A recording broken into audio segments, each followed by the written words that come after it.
Hey y'all, this is Anthony Paradis. I'm a registered dietitian, and today I want to talk to you about food insecurity in college athletes. We're going to go over kind of a broad scope of what food insecurity is and really narrow this down so that we can have a deeper understanding of the experiences and the challenges that a lot of student athletes face when they're competing at the collegiate level. Start with some definitions. So hunger is a signal for the body's need for food. People get hungry throughout the day. It's a natural process. Food security means having access at all times to enough food for an active and healthy life. And inversely, food insecurity means being vulnerable to hunger through lack of access to enough food at all times. We can see here that food insecurity is really looked at as a continuum, where on the left-hand side, food insecurity might be that you can't get all the food that you want in the quantities that you want. Here in the middle, you'll see that people are compromising on the quality and quantity of food that they're having. They may be skipping meals. And somebody very food insecure over here on the right, you can see may not have food for an entire day. Some populations that are really at risk for food insecurity are going to be the working poor, college students just by themselves, not necessarily student athletes, but all college students eat cheap food, nutritiously poor meals. For example, ramen and peanut butter and jelly sandwiches is like a very common staple in a lot of our college athletes. Disabled people with high medical debt can also be food insecure. So those are just some of the, looking at the continuum and some of the populations that we see that are often food insecure. Here's an example of a conceptual framework that looks at food insecurity and some of the ramifications of populations experiencing that. Start off with somebody that's experiencing food insecurity. Well, they're going to have coping strategies to mitigate that. They're either going to eat less nutritious foods or they're going to eat food less often. This can have an impact on chronic disease, as you might imagine, somebody eating more highly processed foods, junk food, fast food as their main intake. This is going to result in increased healthcare expenditures. As you get unhealthier, your medical bills increase. Your employability goes down because you're not as fit and as able to compete in the workforce. Therefore, you experience less household income and more spending trade-offs, therefore resulting in more food insecurity. Now, this is just a model to kind of explain how all these things work together. We're going to drill down a little bit further and talk about how this maybe affects our athletic population. So for the purpose of education and starting with a big picture, narrowing it down, we're going to look at global hunger, we're going to look at food insecurity in the US, then translate that into what that looks like in university students and student athletes. Here's some examples of what's going on across the globe with hunger as an issue. For example, about 10% of the world's population suffers from hunger. 250,000 to 500,000 children become blind every year just due to vitamin A deficiency, a consequence of hunger and malnutrition. And finally, undernutrition is a cause of 45% of all child deaths every year across the globe.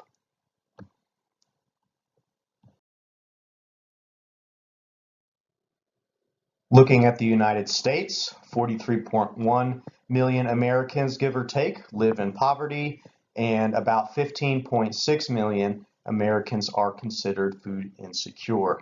The USDA looks at this across the population and comes up with these numbers. $3 is the national average cost of a meal. So keep this in mind because these individuals that are experiencing poverty, a lot of them are going to college. So those things, issues that they're dealing with, don't just go away once they join a university. There is specific research that has looked at populations among U.S. universities, and about 52% of university students who are not living with relatives or on campus fell below the national poverty line. So in one university in Hawaii, they found that about 45% of students were considered food insecure. In New York, another research study looked at about 39% of students.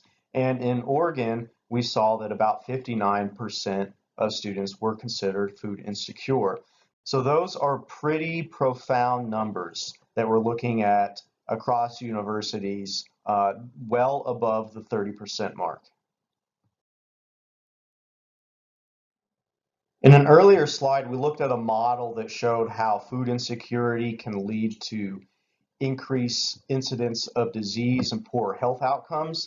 And these are some of those health risks. It can lead to decreased nutrient intake, increased rate of mental health problems and depression.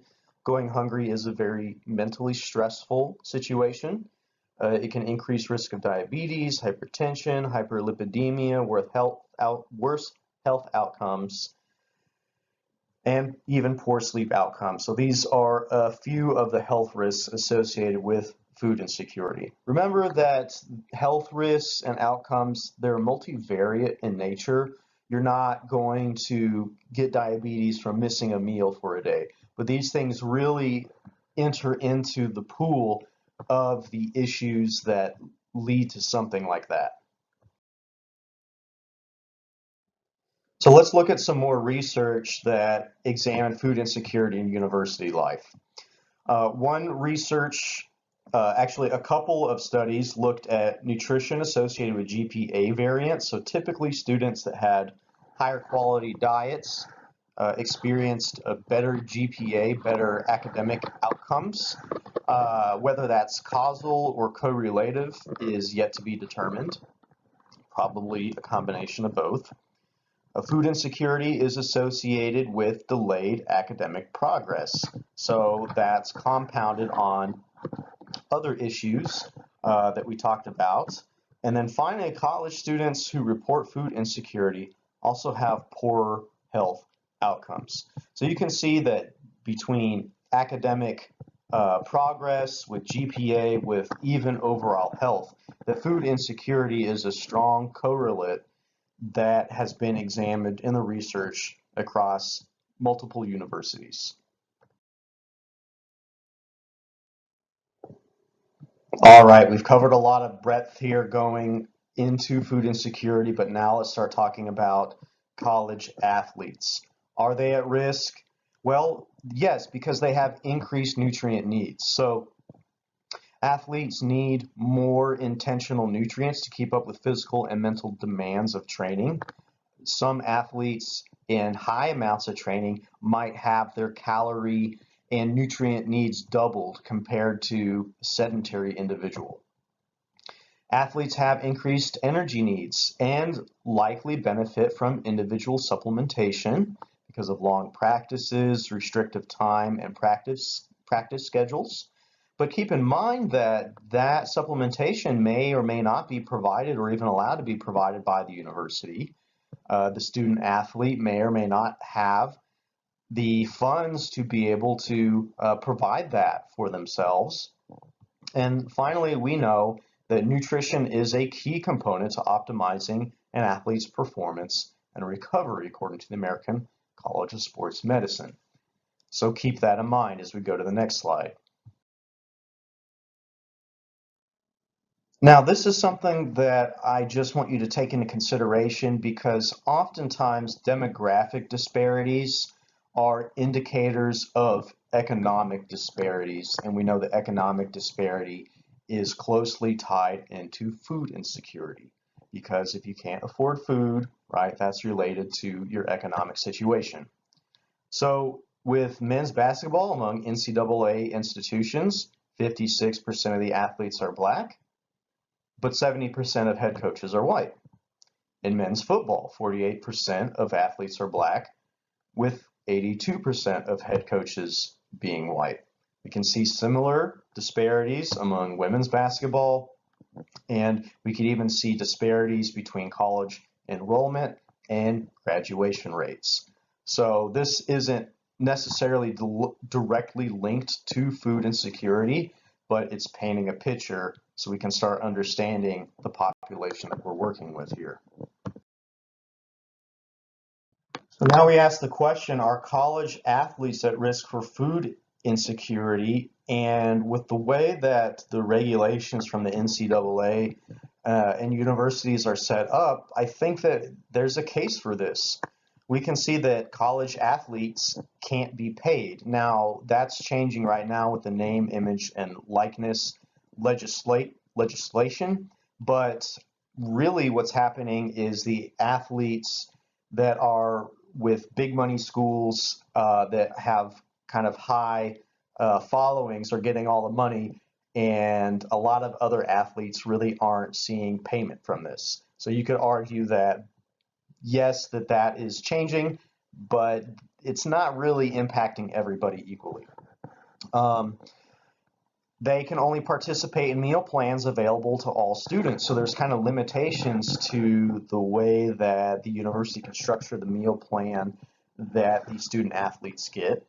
And theoretically, extra meals can be provided by the university, but in practice, really only universities with the money to be able to do that are doing that.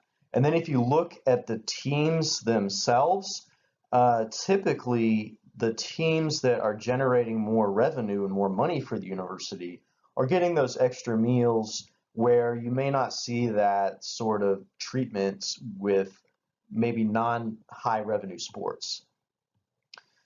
Well, what about getting a job on the side? Can't the athletes make some extra money to supplement their food?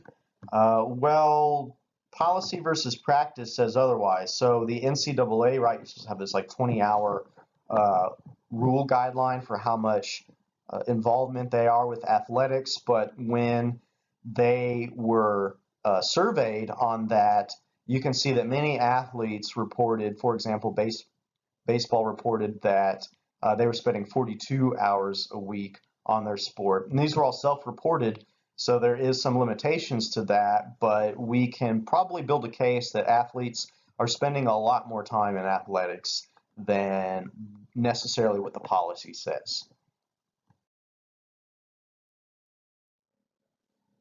Let's continue to drill down and look at student athlete access to food and how that integrates with food insecurity. So student athletes are often trading healthy foods for cheaper foods with more calories, whether that's based on how they were raised or they're making compromises based on their income. A lot of athletes skip meals or snacks in order to save money.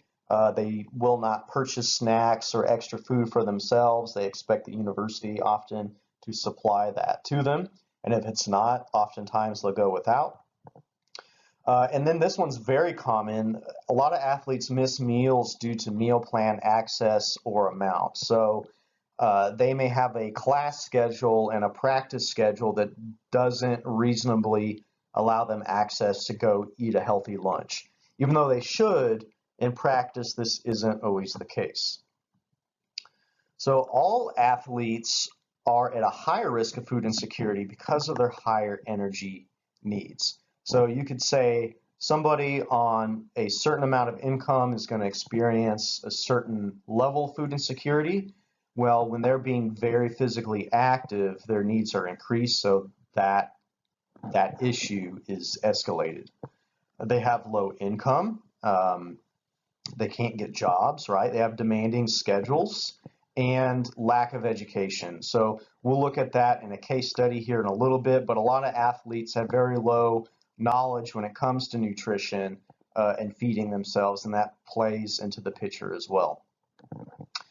And then finally, international, minority, low income, and walk-on, like non-scholarship student athletes, are highly at risk of food insecurity because they lack family support, cultural familiarity, and they have reduced benefits compared to the full scholarship student athletes. So If you're watching this and that's new information to you, yes, it's true. Not all athletes receive the same level of scholarship.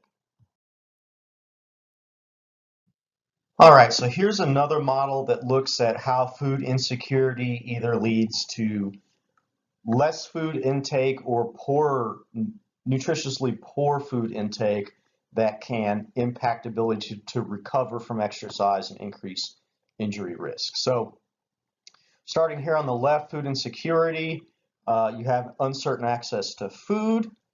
That impacts your food consumption. So either the quality or the quantity or the continuity, the timing, or even being able to afford supplementation. Okay. So that's going to result in insufficient intake of calories, proteins, vitamins, minerals, the things that are important for athletes to have if they're going to be performing at their best. So this would result in deprivation. So you don't have enough money, you don't buy enough food and supplements, you don't have as much nutrients, so you have a loss of performance, reduced recovery, increased risk of injury. However, look at the bottom here. Maybe your food insecurity isn't really impacting the quantity of food consumption, and because you don't know where your next meal is coming from, the anxiety, stress, and depression, and disordered patterns of eating means that when you do have food, you eat as much as you can. Or when you're purchasing food, you purchase food as cheaply as you can because you're worried about your financial situation. And in this case, the athlete is buying inexpensive foods, lots of ramen noodles, right? Lots of highly processed foods, high calorie, low nutritious foods, okay? This can result in the athlete perhaps becoming overweight, which will also result in a loss of performance, reduced recovery, and increased nutrition risk. So a lot of times people with experiencing food insecurity aren't necessarily look like they're wasting away in a malnourished sort of sense.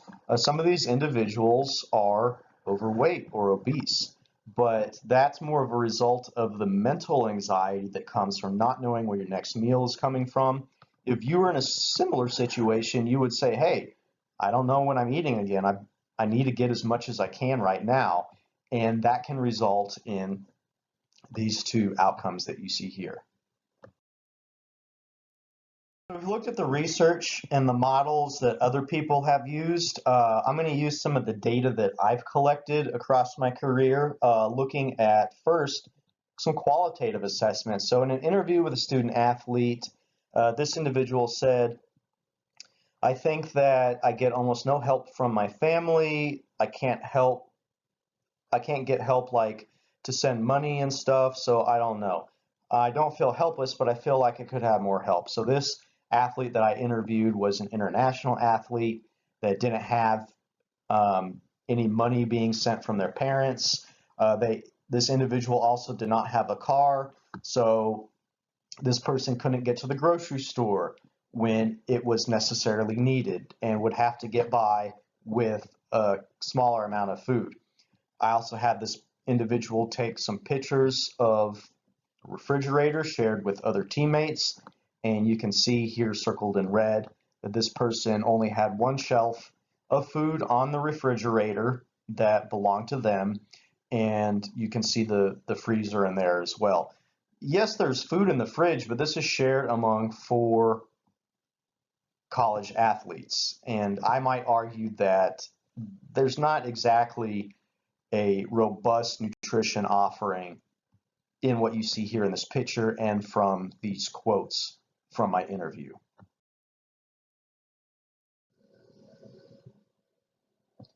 I conducted another interview with a director of a food pantry that was attached to a university. So if this is new to you, some universities have food pantries on campus to help address this issue of student hunger. Well, you may or may not be surprised, but a lot of athletes also use these food pantries. So this individual said that over the summer, when the cafeteria has limited hours, they have a lot more athletes using the food pantry. And then I asked why they may not use the food pantry even though they need it.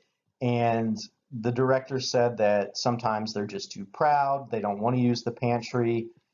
Um, and I might argue that a lot of people would like the help from the food pantry, but there's this sense of shame in using it that a lot of people feel like it's for somebody else to use. It's not for them to use. Maybe their situation isn't bad enough when it really is. So there's a psychological component that comes to even getting extra help at the campus food pantry.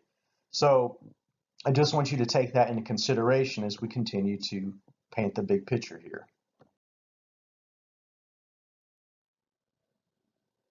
All right, so I also interviewed a coach because I'm trying to get a variety of perspectives here, not just from the athletes, not just the food pantry director.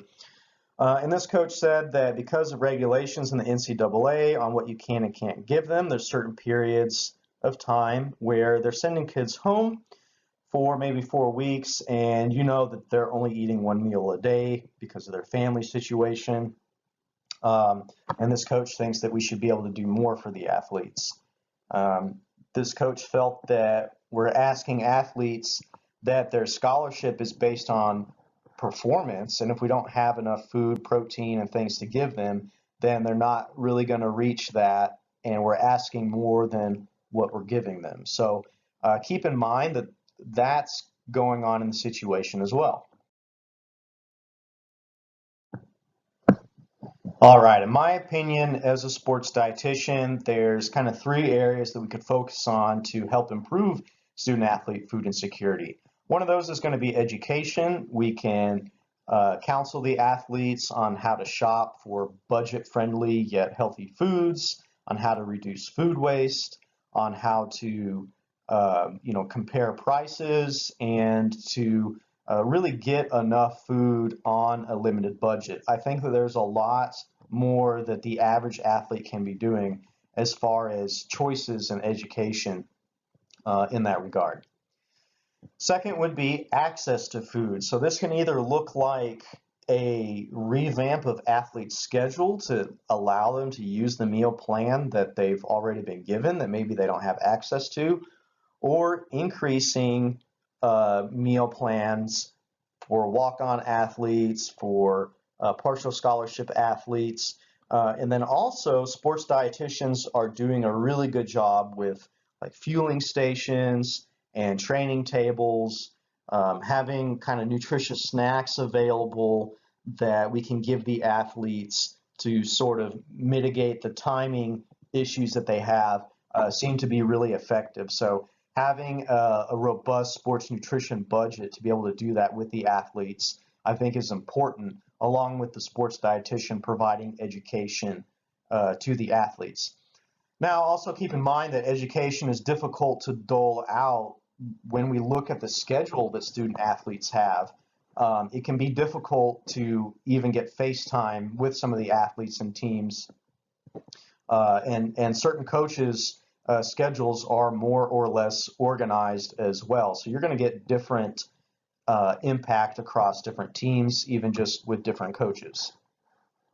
And then finally, contact screening and assessment can be an important part in improving food insecurity in our student athletes. So for example, you could use a USDA food insecurity survey and dispense that among your student athlete population to get an idea of which athletes are struggling the most with food insecurity, to educating your administration on what issues are really going on, and to also assess impact from other interventions that you've done to see if that is improving over time.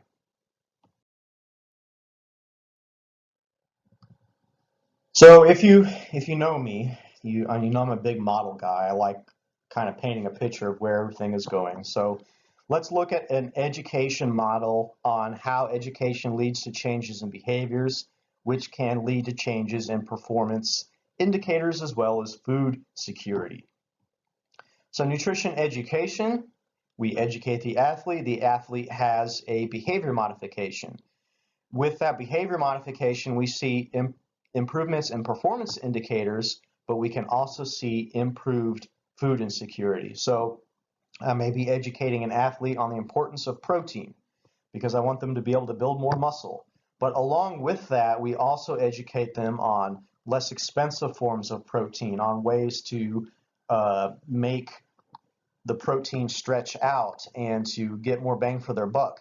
So they're not only improving their performance indicator by building more muscle mass, for example, or preventing the loss of muscle mass, they're also improving their budgeting and menu planning skills, so food insecurity improves. Nutrition education can be assessed better with screenings, quizzes, assessments to kind of look at the population and decide who needs what education. And then also increasing access to food. We know that dining halls and fueling stations make it easier for student athletes to actually modify those nutrition behaviors. All right. And along with that model, we have to assume that there's internal and external influences that have impact on all of that. But what we try to do is we try to focus on what we can actually change. So let's look at a case study of an education assessment I did with a population I'd worked with in the past. This was a nutrition education program we gave to all freshmen and transfer students. And on a practical application test, on average, they got about 63% of the questions correct. So we have about a 37% room for improvement there that we can see that athletes do need more education when it comes to nutrition. And about 75% of them self-reported an average or below average level of nutrition knowledge on these 4 domains that you can see here. And I have some data from the exams and from the self-evaluation portion of the assessment that I gave there. So basically the take-home part of this is that athletes are coming to you with a low level of nutrition education on average, and that's actually a good thing. That means that, hey, we can solve some of this issue with education. It doesn't have to all be a financial decision, because I guarantee you, if you're a dietitian watching this, yes, I know that you want to go to your athletic administrator and say, hey, we need to give everybody a meal plan, or we need more money for this. And not every athletic program is in a position to increase your budget. So yes, I would argue that it's a very important thing, but you have to play with the politics with everything going on and focus on what you can do right now. So education is a natural starting point. So I did a case study on a football team a while ago, and I found that about 27% responded that they were experiencing very low food security. So that was using the USDA 6-item food insecurity screener, and 41 also said that they were experiencing low food insecurity. 32% reported they had high food security, so they were in a good place. But look at that disparity across a Division I football program. Also, in the survey, 70% of the team said that they were not able to utilize the dining services for breakfast more than 1 time per week during the fall semester. So in this case, practice time was scheduled in the morning, but there was no solution for getting the students access to the dining hall in that situation. This was time related, this was budget related. These things are often multifactorial, but I'm just kind of giving you the case study here, the evidence here. And across all student athletes at this university, about 18% were considered low food insecurity. So there's just some data for your consideration. So if you've made it this far in the video, I'd like to just present you with a couple of questions, some food for thought, as you will. First is, how might student athlete hunger be invisible? And what I want you to consider is, do people who don't really understand what's going on in this population, do they assume that student athletes get special treatment, that everything that they need is taken care of, that they should be able to, kind of have resources for this? Do people really understand that different programs have, and even teams in those programs have different financial considerations? So some people may think that athletes are just fine because they get everything taken care of for them, but we know that that's not necessarily the case. Number two, are student athletes treated as commodities? Who are the real profiteers off of the playing and work and effort that student athletes put into their sport?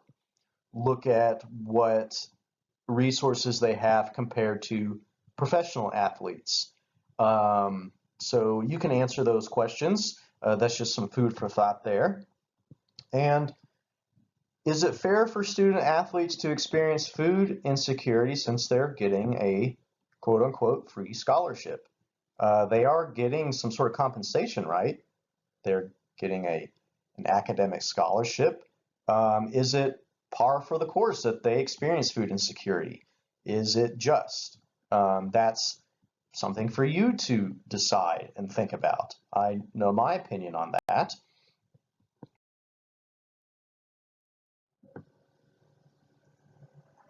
And finally, to wrap this up, since this is a recording for a YouTube video, if you have any questions or comments, please leave them down below. Hopefully this will generate some discussion.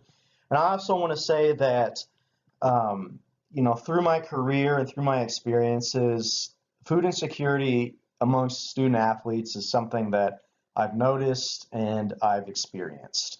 And I may not be the best spokesperson or the best vessel to relay this information in a video like this and put it out there.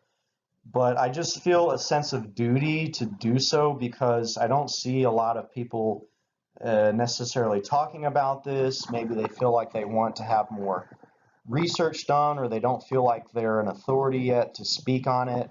But I just want to let you know that I don't feel like I am necessarily an authority either, but it's important to talk about, and it's important for us to advocate for our student athletes. So I just want to get this out there, and if I misquoted anything or if I maybe misrepresented some research, that wasn't my intention.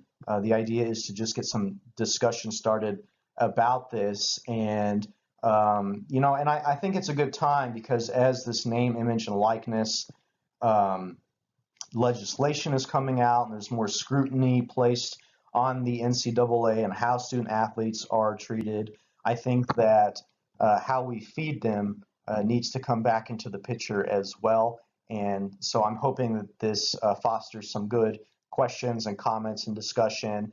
I hope to learn here in the comment boxes from your thoughts as well as your perspective. So anyways, thanks for watching. Look forward to your input, and like I said, leave any questions or comments down below.